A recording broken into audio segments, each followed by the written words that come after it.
Hey guys, how are you? It's the 2nd of December. It's about 5 o'clock here, 5:30 I think in the evening.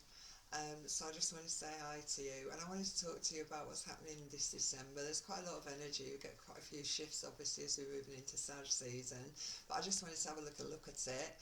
Um, I don't think I'm going to be able to avoid the politics, so if it's not anything like that, that's absolutely fine. But I've got to be who I am. Sag season, I'm a Sag moon, so I'm just going to say as it is, guys. So I'm just going to pop my notes up here and see what we can get. Alright, so we've got this new moon, total eclipse in Sag on the 4th.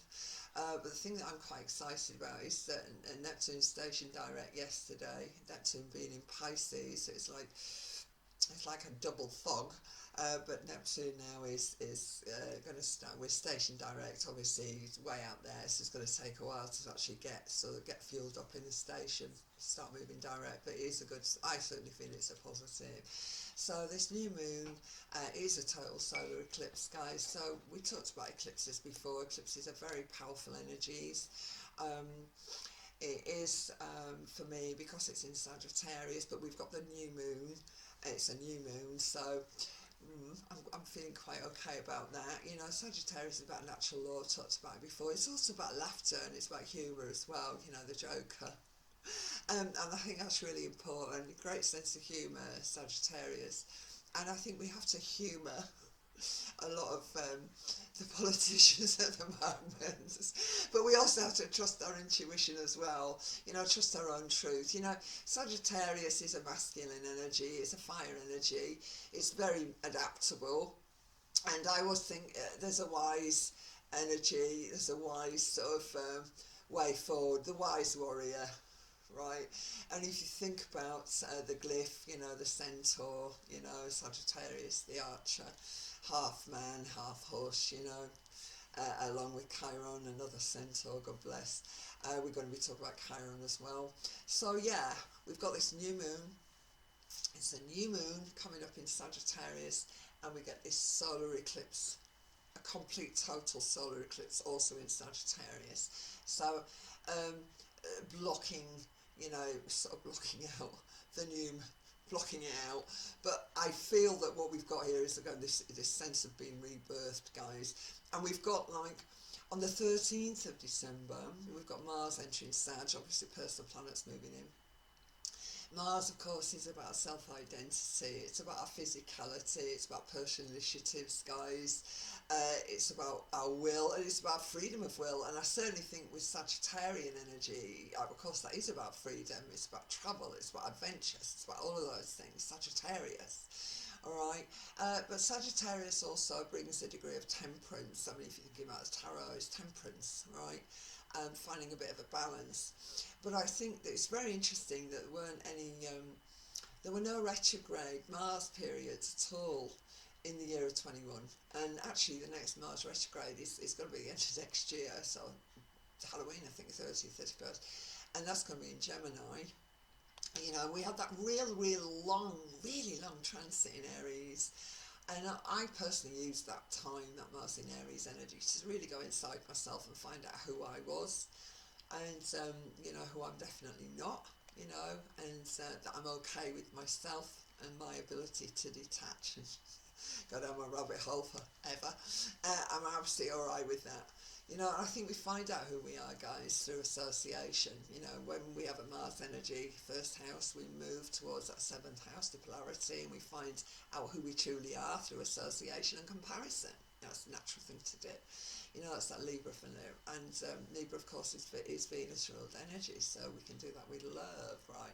And if we want to go a bit deeper and we want to make some love and we want some sexual energy, then we're going to move that into the 8th house, which is more of a soul contract energy. Anyway, I'm not going to do too much there. But I just wanted to talk about it because I think that we have done an awful lot of digging. We have been looking quite deeply ourselves, and certainly I have. As I've walked through, it's been difficult going through this Scorpio energy and the Mars in Scorpio, you know, because I think anger comes through our own fear, um, you know, fear of not for ourselves, but actually for others, maybe. You know, I think that's interesting. I've spoken to a lot of younger clients who share my truths, and I share their philosophies as well about what's going on. And you know, they talk about feeling quite angry, and it's not easy not to feel angry at the moment, because I think what fears the anger, what actually fuels the anger is fear. All right, and not particularly for what's going on, fear of governmental, but I think it's fear for people that we care about, and friendships, and we worry about them as well, and our family and the closest to us. So let's, you know, step out of the fear with Sag. So Sagittarius is sort of suggesting, you know, faith. It's about hope. It's about belief. Again, it's about truth. It is about formal religions, guys. Again, I said it's about natural law, natural medicines, the natural way of the world, right? So yeah, Jupiter's still in Aquarius. So Aquarius, yeah, is about liberation, guys. It's about rebellion. Maybe it is the maverick. Yeah, it's about detachment from, okay, being rational in our thought now, and detaching from a thought or a belief or a truth that up until this point we've gone with. And I certainly feel, again, keep pushing with this Neptunian energy now becoming direct. I think we're actually seeing through this fog, you know.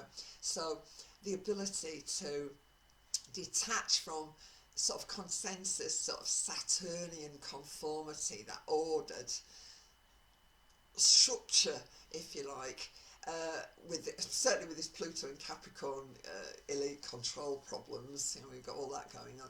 So I think we are, a lot of us now, that we're growing in number. The people who are growing in number are sort of divorcing, detaching from those latter truths or beliefs.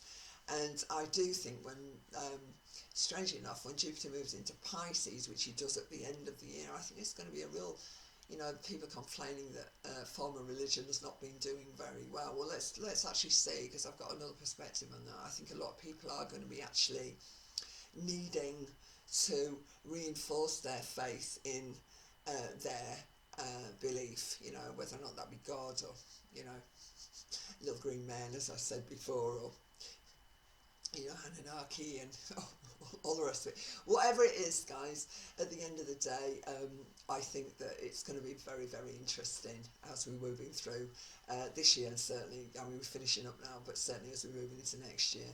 So let's not forget, yeah, I think there could be quite a big shift towards spiritual discipline, because there is a bit of confusion sometimes, I think, with ninth house energy, between religion and spirituality. I think there can be some confusion, but either way, all right, I do think that Sagittarius is going to be, it's good. Sag, think about it, another wise mentor. So yeah, the mentors, the prophets, we need to be very careful of the false gurus there, guys, and the false idols. If we're going to quote biblical scripture there, that's going to be my Sag moon. But either way, we need to be very careful, and I think that many of us have, when I say these things, beware of false idols and gurus, you understand what I'm talking about. You know, I thought Jim Morrison was a great looking guy, but I never had a poster of him on my wall, you know, it wasn't, you know, and I like, you know, I've never been, you know, idolatry is not something that I've ever really done. I appreciate all creativity in whatever way or whatever appeals to me, so that's the way I move. But I'm Uranus in Leo, so that's how it is for me. So Mercury is also going to enter Capricorn on that 13th.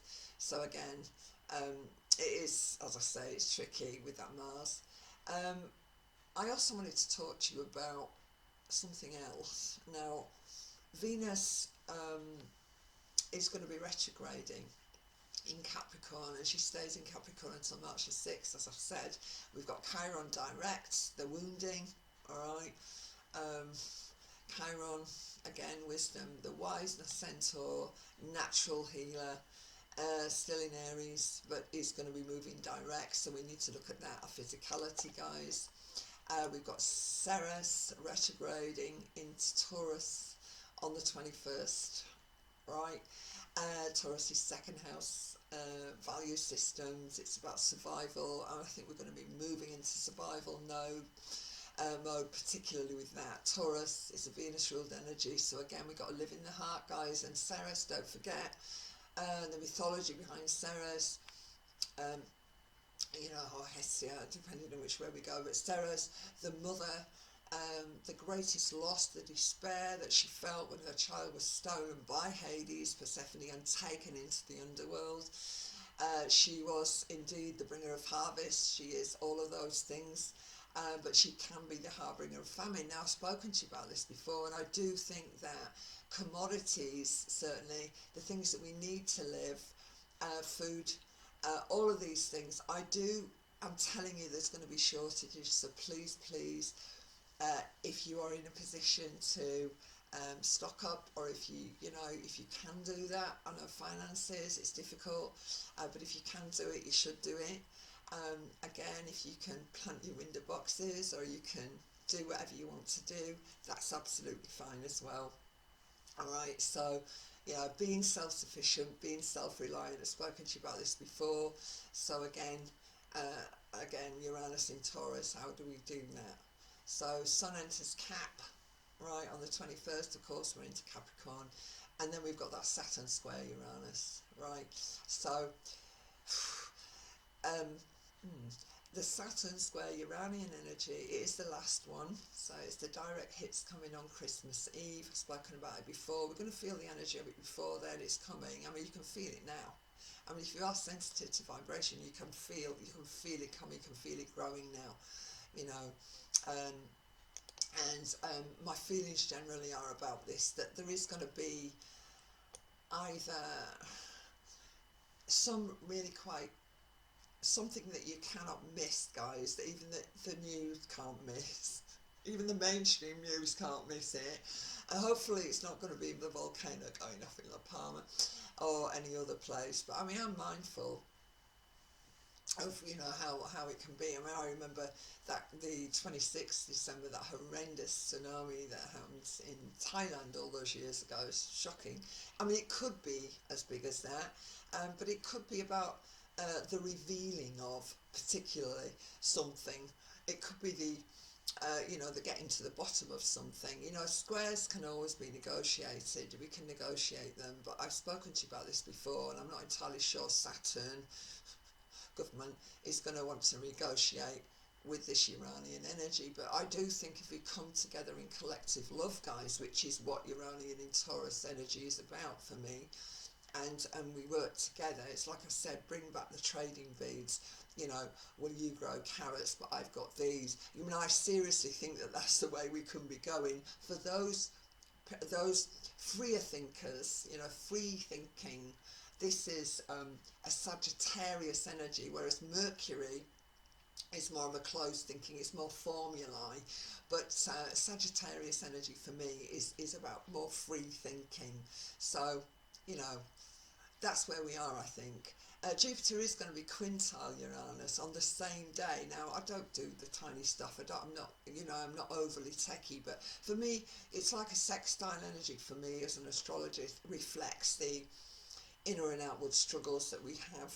But quintile energy for me, I just think that it can make us a little bit restless, and I certainly think with Jupiter quintile Uranus, there could certainly be a restlessness there for sure. But I think it's about thinking about more objectively as well, that lateral objectivity, and maybe discovering a new talent. Uranus is in Taurus, guys. How can we discover a new talent? What is it that we'd like to do? And we've got Uranus is actually, as I say, we've got that quintile there as well with the Sun and Moon. Interesting. But we've also got Uranus, as I said, this square Saturn energy. So it is tricky, but I do think that we're going to be all right. And we've got a little, very tiny one there with Juno, which is relationship, but I don't think that's too much to worry about, guys. Where I'm going with this really is that as we're moving now through this December month, let's just see and watch what happens with the freedoms, really, and whether or not those who are less free in their thinking, for instance, may be a little bit more philosophical and begin to maybe embrace and see through that, you know, now Neptune is finally going to start moving forward. This is my take on this. So let's just see if there's going to be more truth out there. You know, and I always remember the X-Files, the truth is out there. It is out there, but I think a lot of us, like myself, have been discovering in Scorpio, we've been digging deep for that truth. And I think it's all going to come out, guys. So it is a time of truth.